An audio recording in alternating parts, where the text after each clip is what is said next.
సామాజిక సేవా కార్యక్రమంలో మిర్యాలగూడ నియోజకవర్గ ప్రజలందరి దగ్గర హృదయాలలో చోటు సంపాదించుకున్న నన్ను అభిమానించి అత్యధిక మెజార్టీతో శాసనసభ్యునిగా గెలిపించి సేవ చేసే అవకాశం కల్పించడం నా పూర్వజన్మ సుకృతంగా భావిస్తున్నాను. మిర్యాలగూడ నియోజకవర్గం ప్రజలు నాపై ఎంతో నమ్మకంతో పెట్టుకొని గెలిపించారు. వారి నమ్మకాన్ని వమ్ము చేయకుండా నిజాయితీగా ఆదర్శంగా పనిచేసేందుకు ప్రతి నిమిషం కష్టపడుతున్నాను. రాజకీయంగా పరిపాలనగా అనుభవం లేనప్పటికీ ప్రతి ఒక్కరి ద్వారా ఒక్కొక్క పాఠం నేర్చుకుంటూ ప్రజలకు మెరుగైన సేవలు అందించేందుకు నన్ను నేను ఎప్పటికప్పుడు మలుచుకుంటున్నాను. అంతిమంగా మిర్యాలగూడ నియోజకవర్గ ప్రజలు సంక్షేమం ప్రాంత అభివృద్ధిగా లక్ష్యంగా ముందుకు సాగుతున్నాను. సీఎం రేవంత్ రెడ్డి గారి నాయకత్వంలో ప్రజాప్రభుత్వం ఏర్పడి 2.5 ఏళ్ల కాలంలో మిర్యాలగూడ ప్రజలు ఎప్పుడు నేను విడిచి వెళ్ళలేదు. నిరంతరం ప్రజలకు అందుబాటులో ఉండి పని చేస్తున్నాను. ఎవరేమనుకున్నా ఎవరు చులకనగా చూసినా పైరవిలకి కమిషన్లకు తావు లేకుండా నన్ను నమ్మిన ప్రజలకు అభిమానం చెరిగిపోకుండా కాపాడుకునే ప్రయత్నం చేస్తున్నాను. అయినప్పటికీ రాజకీయంగా నాపై అపవాదాలు వేస్తూ ఉన్నారు, బదనాం చేస్తున్నారు. అయినా ఎటువంటి అనేది నా అంతరాత్మకు తెలుసు, నన్ను నమ్మిన ప్రజలకు తెలుసు. ముఖ్యంగా నేను ఎన్నికై ఎమ్మెల్యేగా నాటి నుంచి మిర్యాలగూడ మున్సిపాలిటీపై ప్రత్యేక శ్రద్ధ పెట్టాను. నేను నా మిర్యాలగూడ అనే కార్యక్రమంతో మున్సిపాలిటీలో కార్మికులతో కలిసి పట్టణ పరిశుభ్రతకు కృషి చేశాను. తెలంగాణ రాష్ట్రంలోనే మిర్యాలగూడ మున్సిపాలిటీ ఆదర్శంగా తీర్చిదిద్దాలనేదే నా కోరిక. ప్రజా చైతన్యంతో కార్యక్రమాలు చేస్తూ గతానికి ప్రస్తుతానికి మిర్యాలగూడ పట్టణంలో జరుగుతున్న మార్పులకు అందరికీ కనిపిస్తూనే ఉన్నది. వాస్తవంగా మున్సిపల్ కౌన్సిలర్గా ఫ్లోర్ లీడర్గా పనిచేసిన నేను ఒక ఎమ్మెల్యే కావడంతో అప్పుడు మున్సిపాలిటీ పరంగా చేయని పనులను ఆలోచించి ఇప్పుడు అమలు చేస్తున్నాం. పారిశుద్ధ్య కార్యక్రమాల సంక్షేమానికి పాటుపడుతూనే వారి సహకారంతో మిర్యాలగూడ పట్టణాన్ని స్వచ్ఛ మిర్యాలగూడగా తీర్చిదిద్దేందుకు కృషి చేస్తున్నాను. పట్టణ ప్రజలందరూ గమనిస్తున్నారు. ఈ కార్యక్రమంలో ఈ నెల 11వ తారీఖున జరిగే మున్సిపల్ ఎన్నికలలో మిర్యాలగూడ పట్టణంలోని 48 వార్డుల పార్టీ తరఫున రిజర్వేషన్ సమిష్టి నిర్ణయాలతో మెరుగైన అభ్యర్థులని పోటీలో ఉంచాం. చైతన్యవంతులైన మిర్యాలగూడ మున్సిపాలిటీ ప్రజలు కాంగ్రెస్ పార్టీ కౌన్సిలర్ను ఆదరించి హస్తం గుర్తుకు ఓటేసి గెలిపిస్తారని అభ్యర్థిస్తున్నాను. మిర్యాలగూడ మున్సిపాలిటీపై కాంగ్రెస్ జెండా ఎగరేస్తామని సీఎం రేవంత్ రెడ్డి గారికి మాటిస్తున్నాం.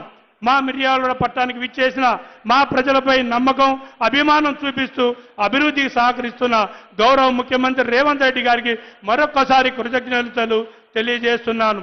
అలాగే తమరి నాయకత్వంలో ప్రజాస్వామ్యంతో ప్రభుత్వంలో జరుగుతున్న అభివృద్ధి సంక్షేమాలు అమలు దర్శగా నిలుస్తుంది.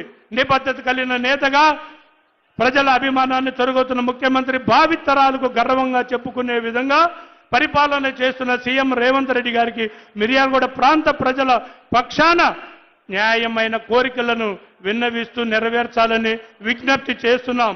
ముఖ్యంగా పారిశ్రామికంగా అభివృద్ధి చెందుతున్న మిర్యాలగూడ మున్సిపాలిటీ కార్పొరేషన్ని అప్గ్రేడ్ చేయవలసిందిగా ప్రత్యేక నిధులు మంజూరు చేసి ఒక మిర్యాలగూడ మోడల్ సిటీగా తయారు చేయాలని విన్నవించుకుంటున్నాం. ఏళ్ల క్రితం నుంచి మిర్యాలగూడ ఆర్టీసీ బస్టాండ్ను ఆధుకరించి డిజిటల్ బస్టాండ్గా ఏర్పాటు చేయాలని కోరుతున్నాం. అలాగే మిర్యాలగూడ ప్రాంత పేద విద్యార్థుల కోసం మహిళా degree college, nursing college, ITI college ఏర్పాటు చేయాలని విజ్ఞప్తి చేస్తున్నాం. ముఖ్యంగా మిర్యాలగూడ మున్సిపాలిటీ పరిధిలోని రామ్నగర్ బంధంలోని డంపింగ్ యార్డును ఇక్కడి నుంచి తరలించి జనాలకు దూరంగా ఏర్పాటు చేసేందుకు అనుమతులు ఇచ్చి ప్రత్యేకంగా భూమి కేటాయించాలని కోరుతున్నాం. మిర్యాలగూడ ఏరియా హాస్పిటల్లో అన్ని విభాగాలకు సరిపడు డాక్టర్లు సిబ్బందిని కేటాయించాలి. సిటీ స్కాన్, అల్ట్రాసౌండ్ మంజూరు చేయాలని, ట్రామా యూనిట్ ఏర్పాటు చేయాలని, పేదలకు మెరుగైన వైద్యం అందించాలని కల్పించాలని కోరుతున్నాం. మిర్యాలగూడ పట్టణానికి జలతోరణంగా ఉన్న పెద్ద చెరువు, చిన్న చెరువులను సుందరీకరణ చేయాలి. దాని చుట్టూరు వాకింగ్ ట్రాక్ ఏర్పాటు చేసి పట్టణ ప్రజలకు ఆహ్లాదం నుంచే విధంగా తీర్చిదిద్దాల చర్యలు చేపట్టాలని విన్నవిస్తున్నాం. మిర్యాలగూడ ప్రాంతంలో ముస్లిం మైనార్టీ కుటుంబాల కోసం ప్రత్యేకంగా షాదీఖానా నిర్మాణానికి నిధులు మంజూరు చేయాలని కోరుతున్నాం. అలాగే ఒడ్డెర కులస్తులు ప్రత్యేకంగా వైకుంఠధామం ఏర్పాటు చేసి వాళ్ళ కోసం బొందుకుంట ప్రాంతంలోని ఎకర భూమి కేటాయింపుకి అనుమతులు ఇవ్వాలని కూడా కోరుతున్నాం. క్రిస్టియన్ సమాధుల కోసం అక్కడ ఉన్న ఎకరం భూమిని కూడా ప్రత్యేకంగా ఇవ్వాలని మనస్ఫూర్తిగా కోరుతున్నాం. మిర్యాలగూడ మున్సిపాలిటీలోని రవీంద్ర నగర్ 7 కోట్ల టన్నుల గల ఇండస్ట్రియల్ ఏరియా జోన్ని తొలగించి ఆ ప్రాంతాలలో ఇల్లు నిర్మించుకోవడానికి ప్రభుత్వ పరంగా అన్ని అనుమతులు ఇచ్చే విధంగా చూడాలని కోరుతున్నాం.